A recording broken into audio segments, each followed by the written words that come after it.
सियासी पत्ते सीएम धामी के सामने निर्मला गैतोड़ी को उतारा। चंपावत उपचुनाव को लेकर 31 मई को मतदान। महंगे हुए भगवान के दर्शन। उत्तराखंड परिवहन महासंघ से जुड़ी तमाम यूनियनों ने बसों के किराए में 20% की बढ़ोतरी। उत्तराखंड में बढ़ रहे कोरोना के मामले। प्रदेश में 24 नए संक्रमित मिले और देहरादून में सबसे ज्यादा मामले। 118 सक्रिय मरीजों को चल रहा है इलाज। उत्तराखंड के पहाड़ों पर हुई झमाझम बारिश। मैदानों में उमस बरकरार। चारधाम यात्रा मार्ग पर मौसम हुआ सुहाना। गरीबों का राशन ठगाने वालों पर होगा मुकदमा। सरकार ने दी मोहलत। 10 दिन में स्वयं कार्ड सरेंडर करते नहीं होगी कार्रवाई। 1 महीने से पेट्रोल डीजल की कीमतों में कोई बदलाव नहीं। देहरादून में 103 रुपए में मिल रहा है पेट्रोल। आम जनता ने ली राहत की सांस। आप देख रहे हैं के न्यूज, खबरों का सारथी। नमस्कार, मैं हूं गरिमा वाजपेयी और आप देख रहे हैं के न्यूज इंडिया। बड़ी खबर से शुरुआत करते हैं। बुलेटिन की खबर है देहरादून से, जहां पर कांग्रेस मुख्यालय में हुई है प्रेस वार्ता। उपनेता प्रतिपक्ष भुवन कापड़ी ने की है प्रेस वार्ता। सीएम धामी पर जमकर बरसे हैं भुवन कापड़ी। खटीमा की जनता ने नकारा है। चंपावत में भी धामी नकारे जाएंगे। भुवन कापड़ी की ओर से बड़ी बातें कही गई हैं। संस्कृति का मजाक बना रहे हैं सीएम धामी।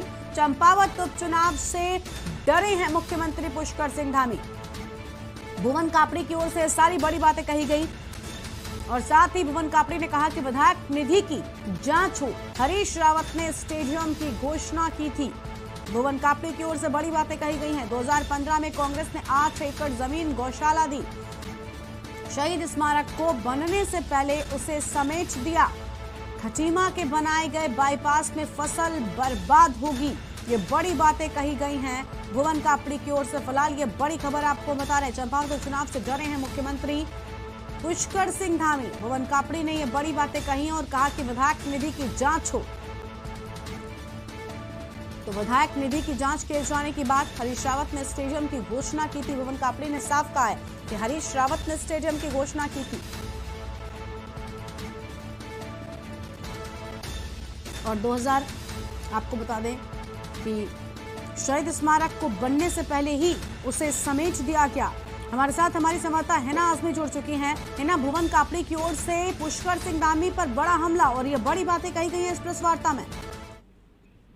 जी बिल्कुल वंदना, जिस तरीके से चंपावत में उपचुनाव होने वाले हैं, तो ऐसे में लगातार जिस तरीके से कांग्रेस जो है ये पूरी कोशिश कर रही है कि कैसे मुख्यमंत्री पुष्कर सिंह धामी को जो है जनता के सामने किस तरीके से जो है एक नेगेटिव उनकी छवि दिखाई जाए। और लगातार यहाँ पर कई सारे आज जो है उपनेता प्रतिपक्ष है भुवन कापड़ी, उन्होंने प्रेस वार्ता की राजीव भवन में और कई सारे अहम मुद्दे उठाए हैं। उन्होंने कहा है कि जो खटीमा है, जैसे कि आप जानते ही हैं कि खटीमा ने जो है 6,500 वोटों से हराया था भुवन कापड़ी ने मुख्यमंत्री पुष्कर सिंह धामी को। और इसी वजह से जो है कांग्रेस आलाकमान ने उन्हें जो है उपनेता प्रतिपक्ष की जिम्मेदारी दी। और आज जो है जिस तरीके से कल घोषणा की है यहाँ पर निर्मला गैतोड़ी की कि चंपावत चुनाव जो है वह लड़ने वाली है मुख्यमंत्री पुष्कर सिंह धामी के खिलाफ, तो आज ही जो है उपनेता प्रतिपक्ष भुवन कापड़ी ने जो है प्रेस वार्ता की और कई सारे ऐसे मुद्दे बताए हैं जो उनकी विधानसभा खटीमा में जो है जनता को फेस करने पड़ रहे हैं। और कई सारी नेगेटिव बातें यहाँ पर बताई है कि मुख्यमंत्री पुष्कर सिंह धामी जो है खटीमा में जो पुलिस है वहां पर जो है जिस तरीके से उधम सिंह नगर में कई सारा जो क्राइम रेट बढ़ता जा रहा है, लगातार जो है यहाँ पर अपराध हो रहे हैं, चोरी लूट तमाम तरीके की घटनाएं हो रही है। लेकिन बावजूद इसकी जो पुलिस है वह टुक टुक जो है होती है, ई रिक्शा उनके चलान करने में यहाँ पर मग्न है। और उनका आरोप ये है कि जो पुलिस है वह जो सरकार है उनके नुमाइंदों की जो है सेवा में लगी है। और कई सारी बातें भी उन्होंने की है कि वैसे तो यहाँ पर भ्रष्टाचार मुक्त करने की बात कर रहे हैं उत्तराखंड को मुख्यमंत्री पुष्कर सिंह धामी, लेकिन उनकी जो विधायक निधि है उसकी जांच करवाए अगर वह सच में भ्रष्टाचार मुक्त उत्तराखंड को करवाना चाहते हैं। क्योंकि उन्होंने चैलेंज किया है, यहाँ पे भुवन कापड़ी ने जो है चैलेंज किया है मुख्यमंत्री धामी को कि सबसे ज्यादा जो घोटाले होते हैं उन्हीं के विभागों में होते हैं। वहीं उन्होंने आरती रस्तोगी हैं उनका जिक्र किया है। उन्होंने मुख्यमंत्री पुष्कर सिंह धामी का चहेता बताते हुए उन्होंने कहा है कि पीडब्ल्यू के अंतर्गत जो इलाका आता है, जो रोड आती है, तो वहां पर उन्होंने पिलर लगाए हैं और ऐसे में जो है सरकार की तरफ से भी उन पर कोई कार्रवाई नहीं की है। लगातार जिस तरीके से यहाँ पर कांग्रेस वंदना घेरने की कोशिश कर रही है मुख्यमंत्री पुष्कर सिंह धामी को, क्योंकि एक अच्छा मौका जो है देख रही है कांग्रेस। अगर मुख्यमंत्री पुष्कर सिंह धामी हार जाते हैं चंपावत उपचुनाव, तो यहाँ पर फिर से भारतीय जनता पार्टी उसी तरह से लटक जाएगी जिस तरीके से उसे 3 मुखिया बदलने पड़े थे, और फिर यहाँ पर कहीं ना कहीं जो है एक मुश्किल वक्त यहाँ पर भाजपा के सामने आ जाएगा, फिर से मुखिया के रूप में किसी और को गद्दी सौंपने का।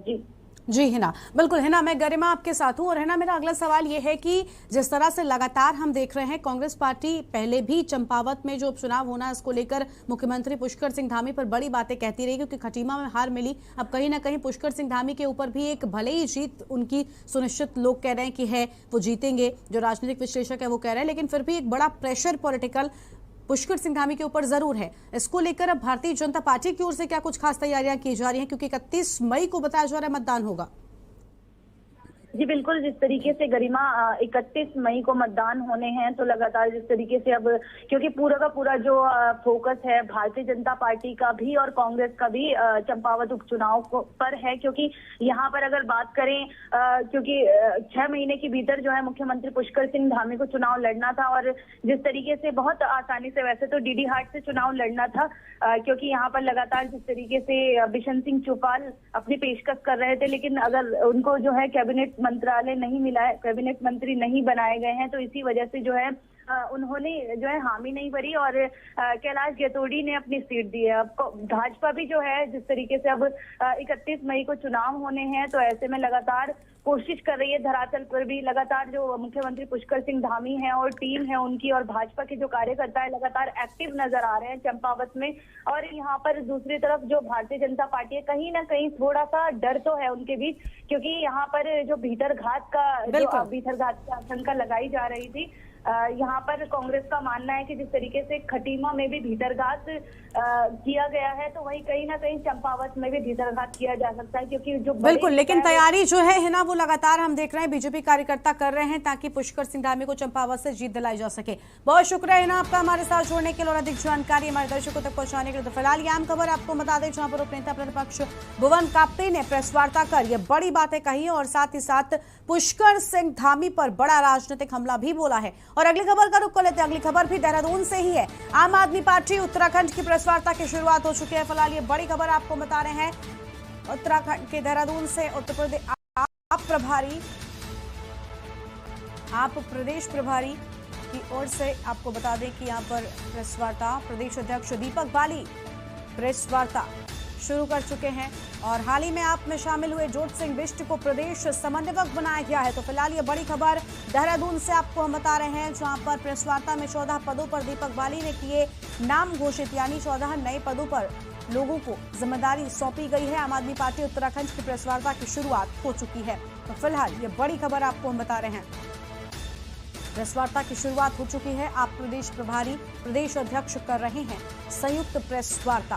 तो फिलहाल ये बड़ी खबर आपको बता रहे हैं, प्रदेश अध्यक्ष दीपक बाली प्रेस वार्ता में प्रदेश कार्यकारिणी कर रहे हैं घोषित और दीपक बाली की ओर से कई अहम पदों पर जिम्मेदारियां सौंपी गई हैं। देहरादून से खबर, आम आदमी पार्टी उत्तराखंड की प्रेस वार्ता की शुरुआत हो चुकी है। आप प्रदेश प्रभारी और प्रदेश अध्यक्ष कर रहे हैं संयुक्त प्रेस वार्ता। हमारे साथ में हमारे संवाददाता दानिश जुड़ चुके हैं। दानिश, दीपक बाली प्रेस वार्ता में प्रदेश कार्यकारिणी घोषित कर रहे हैं, यानी आम आदमी पार्टी भी उत्तराखंड में पार्टी को मजबूती दिलाने के लिए अहम लोगों को जिम्मेदारी सौंप रही है।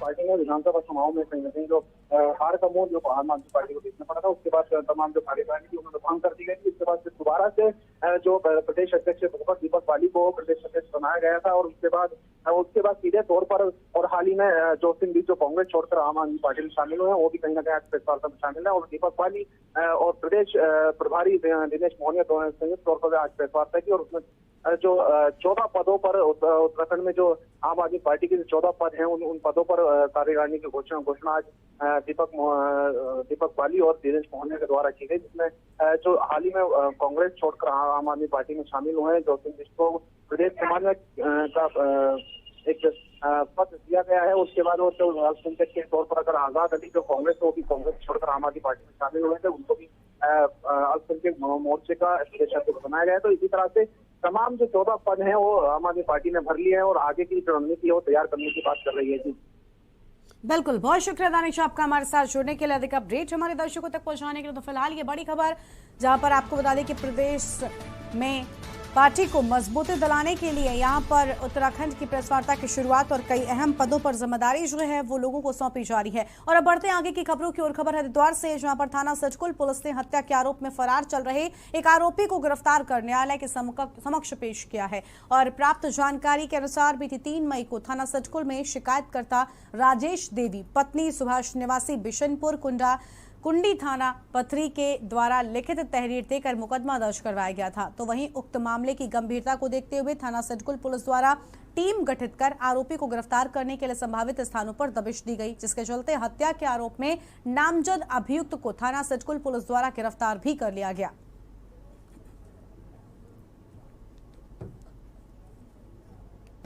वादिया राजेश देवी द्वारा अपनी छोटी बहन की उसके पति द्वारा जहर देकर और गला घोटकर हत्या किए जाने के संबंध में थाना सिडकुल में एक अभियोग पंजीकृत किया गया है। इस अभियोग के संबंध में आज सिडकुल पुलिस द्वारा मुख्य अभियुक्त कुंवर पाल, जो कि मृतका का पति है, उसको अरेस्ट किया गया तथा माननीय न्यायालय के समक्ष पेश किया। हरिद्वार में वन विभाग द्वारा सुभाषगढ़ में जंगल के किनारे और ऊर्जा की तारबाड़ लगाकर जंगली जानवरों की आवाजाही पर ब्रेक लगा दिया गया है। पिछले कई सालों से सुभाषगढ़ के ग्रामीण जंगली जानवरों से काफी परेशान हैं। तो वहीं ग्रामीणों की बार बार मांग के बाद वन विभाग ने जंगल किनारे जंगली जानवरों की रोकथाम के लिए और ऊर्जा की तारबाड़ करा दी है। बता दें कि तारबाड़ से ग्रामीणों को जंगली जानवरों से राहत मिल सकती है। शुक्रवार को तारबाड़ का उद्घाटन डीएफओ दीपक सिंह द्वारा किया गया। इस दौरान ग्रामीणों ने डीएफओ दीपक सिंह और प्रभागीय अधिकारी दिनेश नौटियाल और उप वन क्षेत्र अधिकारी राजेश कुमार को सम्मानित भी किया है।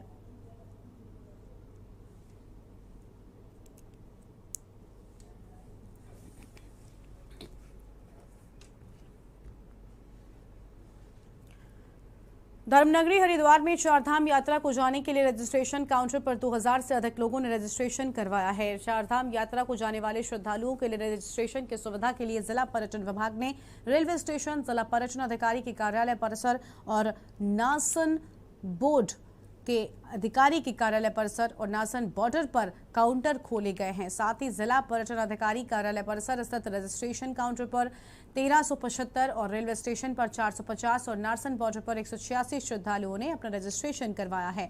जिला पर्यटन अधिकारी सुरेश यादव ने बताया कि अभी तक का सबसे अधिक 2000 से ऊपर रजिस्ट्रेशन हुए हैं। देखिए, पूर्व में तो अभी जब थर्ड वेव और सेकंड वेव के टाइम में तो हमने बॉर्डर्स पे, चाहे वो चिड़ियापुर का बॉर्डर हो, चाहे हमारे नारसन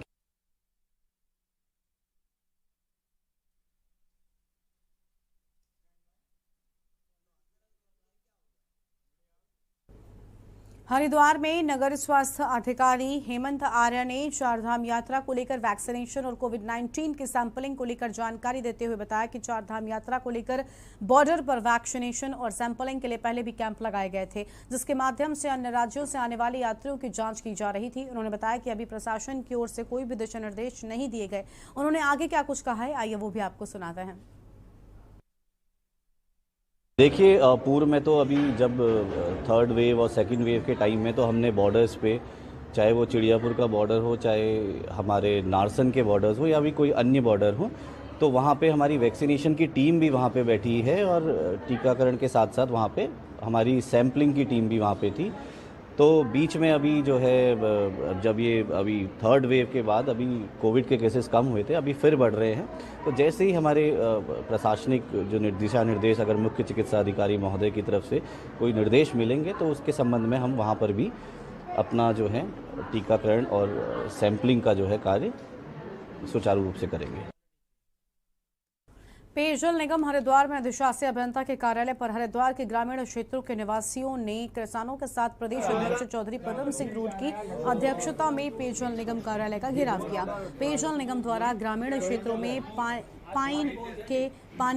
पीने के पानी को लेकर समस्या बनी हुई है और पानी के लिए लगाए गए हैंडपंप खराब हैं, जिससे लोगों के पानी की समस्या लगातार लोगों के सामने बनी हुई है और किसानों के प्रदेश अध्यक्ष ने जमकर नाराजगी जताई है और अधिशासी अभियंता का घेराव कर नारेबाजी भी की। तो वहीं कहा कि सभी सरकारी नलके व टंकी भ्रष्टाचार की भेंट चढ़कर खराब पड़े हैं। गांव के अच्छे रास्ते पाइप डालने के नाम पर खोद डाले गए और इसका जनता को फायदा होने की जगह नुकसान उठाना पड़ रहा है। किसानों ने भारी आक्रोश को देखते हुए अधिशासी अभियंता मोहम्मद मिशन ने अवैध कनेक्शन देने वालों के खिलाफ कार्रवाई और कर्मचारियों और ठेकेदारों को नोटिस देकर समस्याओं का समाधान कर मौके पर तुरंत कार्रवाई करने के आदेश दिए हैं। ग्रामीण अंचल में जाके देखो, एक भी नलका इनका सही नहीं चल रहा और जो पेयजल की टंकियां लगी हैं या तो वो पूरी नहीं हुई, अगर कोई पूरी होगी है तो उसकी पाइपलाइन फटी हुई है, उन्होंने रास्ते खराब कर दिए हैं और लोगों के खेतों में पानी जा रहा है, ना कि घरों में पानी जा रहा है। और कई बार सूचना देने के बाद जेई को, एसडीओ को, जो भी इनके एक्सीडेंट है, ठेकेदार है, कोई सुनवाई नहीं हो रही। आज मजबूर होकर हरिद्वार जिले के प्रत्येक गाँव से लोग आ रखे हैं इकट्ठा होकर, और यहाँ पर पहले बता दिया गया था कि कल हमारी समस्याओं को लेकर वार्ता होगी, लेकिन आज यहाँ है नहीं एक्शन साहब। मान कई समस्या है भैया, देखो यहाँ से अगर जो पेयजल जो यहाँ से हम एक्शन का आए थे, हमने सूचना दी थी कि यहाँ से किसान लोग आओगे जो हमारे यहाँ के क्षेत्र की समस्या है उन्हें सुनना। पहले तो वो यहाँ मिले नहीं, चलो ये हिसाब आए, दोबारा जय साहब है यहाँ से, एसडीओ साहब है, इन्हें समस्या सुन लिया, पर समस्या गंभीर है। इन्होंने क्या कर रखा, जो वहाँ से आबादी में कनेक्शन देने थे वह इन्होंने खेतों में दे रखे। उसका यूज जो हो रहा पानी का खेतों में हो रहा, ना के गाँव में किसी को मिल रहा।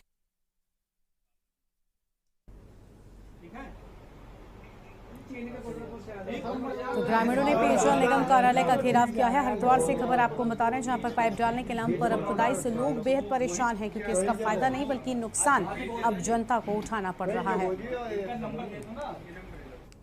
और अगली खबर लक्सर से है, जहां पर गर्मी के साथ ही लक्सर नगर और देहात क्षेत्र में मक्खियों और मच्छरों का प्रकोप बढ़ गया है, जिसकी वजह से लक्सर नगर क्षेत्र में हालात ज्यादा खराब होते जा रहे हैं। नगर क्षेत्र में दिन में मक्खियां और रात में मच्छरों ने लोगों का जीना मुहाल कर रखा है। पूरे क्षेत्र में दिन भर मक्खियों की फौज भिनभिनाती रहती है। आपको बता दें कि दिन में लोगों को खाना खाने में भी दिक्कतें होती हैं और इसी प्रकार मच्छर भी रात में लोगों को सोने नहीं देते। लोगों का कहना है कि एक तरफ तो नगर में सफाई व्यवस्था पूरी तरह से पटरी पर नहीं है, सड़कों के किनारे कूड़ा पड़ा रहता है। दूसरी शुगर मिल से निकलने वाली मैली से पूरे क्षेत्र में गंदगी और बदबू फैली रहती है और इसके रोकथाम के लिए न तो नगर पालिका, न ही प्रशासन और न ही शुगर मिल प्रबंधन द्वारा कोई भी ठोस कार्रवाई की जा रही है। ये जो प्रबंधक है मिल का, इसकी नाकामी है यहाँ। इन्होंने इतनी गंदगी फैला दी यहाँ, क्योंकि वो खुले में चला रखा है इन्होंने। ना उसके ऊपर इन्होंने वो बंदी लगा रखी, ना उसे कवर कर रखा है। जहाँ चारों तरफ खाली राख मिट्टी फैल रही है, सारे में प्रदूषण, वायु प्रदूषण हो रहा है, धूल चारों तरफ फैल रही है। और ये मक्खियाँ इतनी है, ये जानवर जो घर में लोगों ने अपने पाल रखे हैं उनके पैरों को खा रही है, बहुत बीमारी फैला दी है।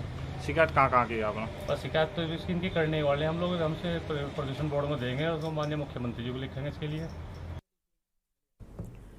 और उधम सिंह नगर के ग्राम पिपलिया में हुई फायरिंग की घटना के मुख्य आरोपी अविनाश शर्मा और हरप्रीत सिंह को पुलिस ने गिरफ्तार कर लिया है। पुलिस इस मामले में अभी तक 9 लोगों को गिरफ्तार कर चुकी है। पुलिस ने घटना में प्रयोग किए गए 3 वाहन और 4 हथियार भी बरामद किए हैं। बता दें कि 26 अप्रैल को नेत्रपाल शर्मा के घर पर जमकर फायरिंग हुई थी, जिसमें एक की मौत भी हो गई थी। पुलिस ने घटना के मुख्य आरोपी अविनाश शर्मा और हरप्रीत सिंह को गिरफ्तार कर लिया। अभी तक इस मामले में 9 अभियुक्तों को गिरफ्तार किया जा चुका है। एसएसपी मंजूनाथ टीसी का कहना है कि मामले की जांच चल रही है और जल्दी ही दूसरे पक्ष के खिलाफ भी कार्रवाई की जाएगी। तो फायरिंग में इनकी तरफ से भी खूब सारे गोलियां जो है चलाई गई और उधर की तरफ से भी गोलियां चलाई गई। ये दोनों तरफ से फायरिंग का नतीजा ये रहा कि एक आदमी जो कुलवंत है, जो इसकी तरफ से गया था, इस मतलब अविनाश शर्मा की तरफ से, उसकी डेथ हो गई है। कुल मिला के 2 मुकदमे इसमें पंजीकृत है। अब तक जो है, जो अटैकिंग पार्टी है, जो पहली बार नेत्र प्रकाश की घर की तरफ से गए थे, उस पार्टी की तरफ से, उस ग्रुप की तरफ से टोटल 9 लोगों का हमने अरेस्टिंग कर दिया है। आज सुबह भी 2 लोगों का अरेस्टिंग हुआ है। इसमें मुख्य आरोपी अविनाश शर्मा और नीरज सोनी, दोनों का अरेस्टिंग हुआ है। अब तक जो है 3 वाहन जो घटना में प्रयुक्त है, फुटेज के आधार पर जो है 3 वाहन प्रयुक्त हुए दिख रहे थे फुटेज में, वो तीनों वाहन पुलिस के द्वारा बरामद हो चुका है। कैबिनेट मंत्री चंदन रामदास के नानक मत्ता पहुंचने पर पूर्व विधायक प्रेम सिंह राणा और भाजपा कार्यकर्ताओं ने स्वागत किया है। इस दौरान उन्होंने भाजपा संगठन को लेकर कार्यकर्ताओं की बैठक की। शुक्रवार को कैबिनेट मंत्री चंदन रामदास नानक मत्ता पहुंचे और यहां उन्होंने पत्रकार वार्ता में कहा कि गुरुद्वारा साहिब की भूमि पर वो पहली बार पहुंचे हैं। उन्होंने बताया कि क्षेत्र की समस्याओं को लेकर पूर्व विधायक ने अवगत कराया है और कहा कि क्षेत्र के विकास को लेकर उनकी तरफ से कार्य किया जाएगा। उन्होंने नानक मत्ता के रोडवेज बस स्टेशन का निरीक्षण कर आवश्यक सुविधाओं का भरोसा भी दिया है। इस मौके पर भाजपा के तमाम कार्यकर्ता भी मौजूद रहे।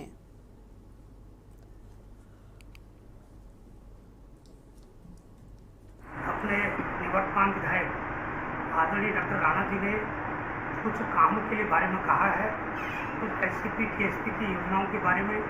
और आज ही यहाँ का जो रोडवे स्टेशन है उसको भी मैंने निरीक्षण किया है। संबंधित जो भी काम होंगे, चाहे वो परिवहन से हो, चाहे वो समाज कल्याण विभाग से हो, चाहे जनजाति कल्याण विभाग से हो, चाहे अन्य भी कोई अन्य विभाग से कोई कार्यक्रम होंगे, उनको मैं ईमानदारी और निष्ठा से आपके कंधे से कंधा मिलाकर यहाँ के विकास के कामों के लिए हम आगे। पूर्व शिक्षा मंत्री और वर्तमान में विधायक गदरपुर पिछली सरकार में सबसे कद्दावर और महत्वपूर्ण कैबिनेट के सदस्य रहे हैं, जहां त्रिवेंद्र सरकार में उनकी ताजपोशी महत्वपूर्ण विभागों की जिम्मेदारी से हुई है। उसके बाद बदले निजाम के हुक्मरानों में तीरथ रावत सरकार में भी अरविंद पांडे अपने पदों पर बने रहे। इसके बाद पुष्कर सिंह धामी ने प्रदेश की सत्ता संभाली, उनके साथ में भी पांडे कैबिनेट के अहम सदस्य बने रहे। लेकिन विधानसभा चुनावों में जहां अरविंद पांडे की हार के चर्चे थे, उनको गलत साबित करते हुए अरविंद पांडे ने गदरपुर सीट से जीत दर्ज कर ली, लेकिन उनकी वापसी धामी कैबिनेट में नहीं हो पाई। ऐसे में जहां अरविंद पांडे के रुबाब पर टीस का जख्म लगा, तो वहीं उनके समर्थक भी हैरान थे। लेकिन पूर्ण बहुमत से बनी धामी सरकार के खिलाफ बोलने की हिम्मत भी पांडे नहीं जुटा पाए। वहीं अब अपने बयानों में भले ही धामी सरकार के कसीदे पढ़ते हों, लेकिन बातों ही बातों में दिल के जख्म उभर आते हैं। और हनक भरे अंदाज में अरविंद पांडे ने सत्ता में रहते हुए जिनका सम्मान तक नहीं किया, अब उन्हीं समर्थकों के घरों में जाकर भोजन तक के न्योते पर पांडे पहुंच रहे हैं। हमारी सरकार पहले थी, आज भी है, और शिक्षा की गुणवत्ता के लिए हम लोगों ने काम किया। और बेशक मैं आज शिक्षा मंत्री मैं नहीं हूं, लेकिन हमारी सरकार जो हमने पहले काम किया था उससे भी अच्छे माहौल में हमारी सरकार काम कर रही है। हमारे मंत्री जी काम कर रहे हैं, और सरकारी स्कूलों में हमारी सरकार ऐसी व्यवस्था बनाना चाहती है ताकि आम जनता का विश्वास सरकारी सिस्टम पे पैदा हो। ऐसा काम हमारी गवर्नमेंट कर रही है और हमको अच्छा सोचना चाहिए। बद्रीनाथ धाम के कपाट बंद होने के उपरांत शीतकालीन प्रवास हेतु जोशीमठ में प्रवासरत आदिगुरु शंकराचार्य की डोली पूर्ण विधि विधान पूजा अर्चना के बाद भव्य रूप से सुसज्जित पौराणिक गाड़ू घड़ा कलश यात्रा के साथ में पूर्ण सुरक्षा के बीच योग ध्यान बद्री पांडुकेश्वर पहुंच गई है। बद्रीनाथ धाम के कपाट खोलने के विषय में मान्यता है कि भगवान बद्रविशाल जी के महाभिषेक के लिए तिल का तेल प्रयोग करने की परंपरा है, और इस तेल को टेहरी राज दरबार में सुहागिन महिलाओं द्वारा विशेष पोशाक पहनकर पिरोने के उपरांत डिम्मर गांव के डिमरी आचार्यों द्वारा लाए गए कलश में भर दिया जाता है, जिसे गाड़ू घड़ा कहते हैं। और इसी कलश को श्री बद्रीनाथ पहुंचाने की प्रक्रिया कलश यात्रा कहलाती है। जोशीमठ पहुंचाने के उपरांत आदिगुरु शंकराचार्य की डोली भी इसी यात्रा के साथ योग ध्यान बद्री पांडुकेश्वर पहुंचने के उपरांत योग ध्यान बद्री में शीतकालीन प्रवास हेतु विराजमान भगवान उद्धव जी एवं भगवान कुबेर जी की डोली शंकराचार्य जी एवं गाड़ू घड़ा कलश यात्रा के साथ ही श्री बद्रीनाथ जी के धाम के लिए पहुंचते हैं।